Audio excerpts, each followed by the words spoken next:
नमस्कार, जनवार्तामध्ये आपणा सर्वांचं स्वागत। प्रथम पाहूया ठळक बातम्या।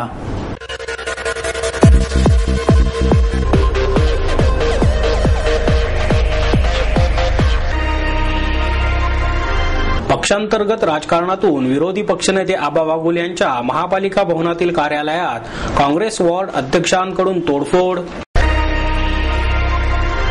विख्यात अभिनेते नाना पाटेकर यांना ज्येष्ठ रंगकर्मी विजया मेहता यांच्या हस्ते पुल स्मृती सन्मान प्रदान। आणि ग्राहक संपर्क अभियानांतर्गत महाराष्ट्र बँक 3 लाख नवे ग्राहक मिळवणार, सरव्यवस्थापक संजय आर्य यांचा दावा।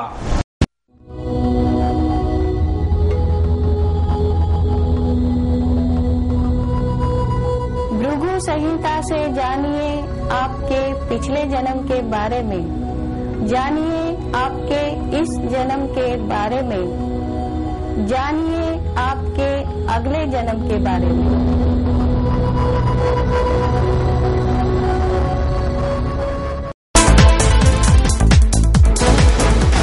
पक्षांतर्गत राजकारणातून विरोधी पक्षनेते आबा बागुल यांच्या महापालिकेतील कार्यालयात काँग्रेस पक्षाच्याच वॉर्ड अध्यक्षाकडून तोडफोड करण्यात आली। बागुल यांनी त्यांच्या फेसबुक अकाउंटवर सोनिया गांधी यांची बदनामी केल्याचे कारण पुढे करून हा हल्ला करण्यात आला। पर्वती विधानसभा मतदारसंघातील काँग्रेसचे वॉर्ड अध्यक्ष गणेश लगस, राजू लगस आणि त्यांच्याबरोबर आलेल्या 15-20 कार्यकर्त्यांनी बेकायदेशीरपणे घुसून कार्यालयाची तोडफोड केल्याची तक्रार बागुल यांनी पोलिसांकडे दिली आहे। सायंकाळी 5च्या सुमारास झालेल्या हल्ल्यामुळे पालिकेत एकच खळबळ माजली। गणेश लगस आणि इतर 15-20 कार्यकर्ते काँग्रेसचे तिरंगी झेंडे घेऊन पालिकेत आले आणि बागुल यांच्या कार्यालयात घुसले। तेव्हा बागुल आणि अनेक नागरिक कार्यालयात होते। विरोधी घोषणाबाजी ऐकल्यानंतर बागुल यांनी तुमची काय तक्रार आहे अशी विचारणा करेपर्यंत काँग्रेस कार्यकर्त्यांनी खुर्च्या फेकण्यास सुरुवात केली। खुर्च्या फेकून झाल्यानंतर हल्लेखोरांच्या प्रमुखाने निवेदनाची प्रत बागुल यांच्या पुढे फेकली। जाताना हल्लेखोरांनी लाथांनी कार्यालयाच्या दरवाजेची काचही फोडली। त्यानंतर हल्लेखोर पळून गेले। विख्यात अभिनेते नाना पाटेकर यांना ज्येष्ठ रंगकर्मी विजया मेहता यांच्या हस्ते पुल स्मृती सन्मान प्रदान करण्यात आला। ज्येष्ठ व्यंगचित्रकार RK लक्ष्मण यांच्या हस्ते या महोत्सवाचे उद्घाटन करण्यात आले। यावेळी त्यांच्या पत्नी कमला लक्ष्मण, परांजपे स्कीमचे शशांक परांजपे, महोत्सवाचे आयोजक वीरेंद्र चित्राव आणि सतीश जकात्तार आदी उपस्थित होते। यावेळी RK लक्ष्मण यांचाही विजयताईंच्या हस्ते विशेष सत्कार करण्यात आला। आशय सांस्कृतिकच्या वतीने आयोजित 9व्या पुलोत्सव तरुणाई कार्यक्रमात श्रीकांत गद्रे यांनी नाना पाटेकर यांच्याशी संवाद साधला। बिंदास शैली आणि संवेदनशील हळुवारतेने त्यांनी श्रोत्यांना खेळून ठेवले। पु ल देशपांडे, आरती प्रभू यांच्या साहित्याचे तसेच स्वलिखित काही लेखांचे वाचन करून वाचिक अभिनयातील ताकदीचा प्रत्यय त्यांनी दिला। आपल्या अभिनय कारकिर्दीचा ओझारता आढावा घेत काही रोमांचक विनोदी किस्से सांगून रसिकांना हसवले। आपल्या घडण्याचा प्रवास मांडताना ज्येष्ठ रंगकर्मी सत्यदेव दुबे यांचा त्यांनी गौरव केला। ते म्हणाले, सत्यदेव दुबे खूप मोठे कलावंत होते। ते म्हणायचे नाटक नाटकासारखेच असावे, तर विजया मेहता म्हणायच्या नाटक नाटक वाटूच नये, ते सहज असावे। ही दोन व्यक्तिमत्वे म्हणजे चलत्या बोलत्या शाळा होत्या। मी विजयाबाईंच्या शाळेचा विद्यार्थी म्हणून साहजिकच मला दुबेंचे म्हणणे कधीच पटले नाही। मात्र बाईंकडून मी खूप शिकलो। त्यांनी मला भरभरून दिलेही। समाजाकडे आपले म्हणून बघायला शिकवले। भ्रष्टाचारासाठी उपोषण करण्याची वेळ का येते? आपल्याला हे अनेक विषय दिसतात, मात्र लोकसंख्येच्या विषयावर कोणीच का काही पाऊल उचलत नाही, हे प्रश्न फारच छळतात, असेही पाटेकर यांनी सांगितले। आरती प्रभूंच्या एका कवितेच्या वाचनाने त्यांनी मुलाखतीचा शेवट केला। पण त्याच्यानंतर ह्या समाजामध्ये वावरत असताना लहानपणापासून ज्यांच्यावर पिंड पोसला गेला तरी तशी जी वडिला समान जी असलेली मंडळी आहेत, त्यातले पुलं, माझ्या नशिबानं मी बाईंचं नाटकही केलं होतं, आम्ही लटिकेनं बोलू। बाईंचा स्पर्श मला झाला होता। काही अवाजवी अपेक्षा बाईंनी माझ्याकडनं ठेवल्या होत्या, त्या पूर्ण झाल्या नाही झाल्या मला माहित नाहीत। पण मला नेहमीच एक गोष्ट असं वाटतं की वडिलांच्या नंतर या सगळ्या मंडळींनी, मग त्याच्यामध्ये तात्यासाहेब शिरवाडकर आहेत, आरती प्रभू आहेत, माडगुळकर आहेत, पुलं आहेत, आपल्या वडिलांच्या नावानं असलेला पुरस्कार आपल्याला मिळतोय याचा मला अतिशय आनंद होता.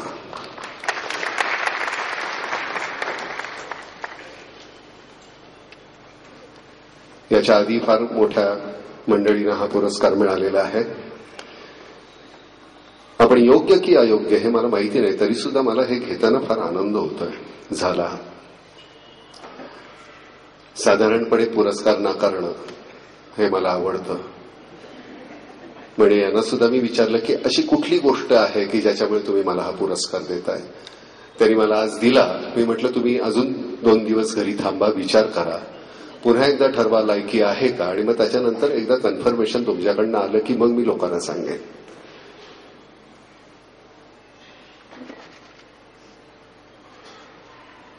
ही कुठेतरी अशी गोष्ट आहे की आतून म्हणजे मला आत्ता भाई इथे पाहिजेत. बचत गटांना अर्थसहाय्य करण्यासाठी बँकांमध्ये स्वतंत्र यंत्रणा असावी अशी अपेक्षा ज्येष्ठ सामाजिक कार्यकर्त्या आणि मॅक्सेसे पुरस्कार विजेत्या निलिमा मिश्रा यांनी व्यक्त केली. पुणे श्रमिक पत्रकार संघाच्या 72व्या वर्धापन दिनानिमित्त आयोजित कार्यक्रमात ग्रामीण विकास आणि माध्यमांची जबाबदारी या विषयावर मिश्रा यांचे व्याख्यान झाले. आवश्यकता नसताना मिळणाऱ्या 1 कोटी रुपयांपेक्षा वेळोवेळी मिळणारे 10 लाख रुपये अधिक मोलाचे असतात. मात्र बँकांकडे बचत गटांपेक्षा इतर बरीच कामे असल्याने त्यांना आवश्यक निधी वेळेवर मिळतोच असे नाही, असे निरीक्षण त्यांनी यावेळी नोंदवले. यावेळी बोलताना मिश्रा पुढे म्हणाल्या, ग्रामीण भागातील नागरिक विशेषतः ग्रामीण महिलांमध्ये उपजत शहाणपण असते, त्यामुळे त्यांना फसवणे सहज शक्य नसते. मात्र आपल्या फायद्याची गोष्ट कोणती हे आपल्याला दुसऱ्या कोणीतरी सांगावे लागते, अशी खंत मिश्रा यांनी व्यक्त केली. ग्रामीण भागात प्रगतीचीच नव्हे तर प्राथमिक गरजांबाबत स्वयंपूर्णता प्राप्त करण्याएवढी देखील संधी उपलब्ध नसल्याने ग्रामीण अर्थव्यवस्था ढासळू लागली आहे. त्यामुळे मोठ्या प्रमाणात शहरी भागात स्थलांतरासारखी समस्या गंभीर स्वरूप धारण करत आहे, असे मिश्रा यांनी नमूद केले. या व्याख्यानानंतर पत्रकार संघाच्या वतीने ज्येष्ठ पत्रकार, विविध पुरस्कार प्राप्त पत्रकार, विविध विषयांवर ज्यांची पुस्तके प्रसिद्ध झाली आहेत आणि पदोन्नती मिळालेल्या पत्रकारांचा मिश्रा आणि पत्रकार संघाचे अध्यक्ष उमेश घोंगडे यांच्या हस्ते सत्कार करण्यात आला.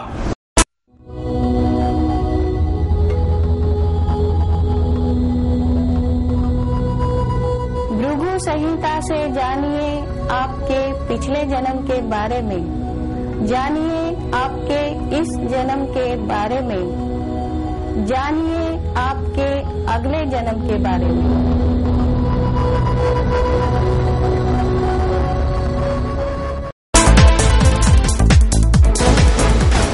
सर परशुराम भाऊ महाविद्यालयात आयोजित करण्यात आलेल्या अक्षरोत्सवचं उद्घाटन डॉक्टर सलील कुलकर्णी आणि संदीप खरे यांच्या हस्ते करण्यात आलं. सौप महाविद्यालयाच्या वतीने मराठी संस्कृती मंडळातर्फे अक्षरोत्सव या सांस्कृतिक महोत्सवाचे आयोजन करण्यात आले. सलील आणि संदीप यांच्या हस्ते अक्षरोत्सव महोत्सवाचे उद्घाटन करण्यात आले. कार्यक्रमाच्या अध्यक्षस्थानी महाविद्यालयाचे प्राचार्य प्राध्यापक दिलीप शेठ उपस्थित होते. याचवेळी संदीप आणि सलीलच्या मुलाखतीचा कार्यक्रम आयोजित करण्यात आला. आपले व्यवसायाचे क्षेत्र निराळे असले तरी कविता आणि संगीतात रमायला नक्कीच आवडते. तसेच एकूणच या क्षेत्रात आणि एकत्रित काम करताना आलेले अनुभव, आठवणी या मुलाखतीतून उलगडल्या. यावेळी त्यांनी एवढंच ना, एकटेच जगू, मी आहे श्याम, मित्र माझा राम या आणि अशा विविध सादर केलेल्या कवितांना विद्यार्थ्यांनी भरभरून प्रतिसाद दिला. आपल्या आयुष्यातील आदर्श व्यक्तिमत्वांबाबत बोलताना सलील म्हणाला, आयुष्याकडे सकारात्मक दृष्टीने पाहण्याची शिकवण आईनेच मला दिली. आपण कुठल्याही पदावर असोत पण चांगल्या कलाकृतीचे कौतुक करायलाच हवे, हे मी पुलंकडून शिकलो.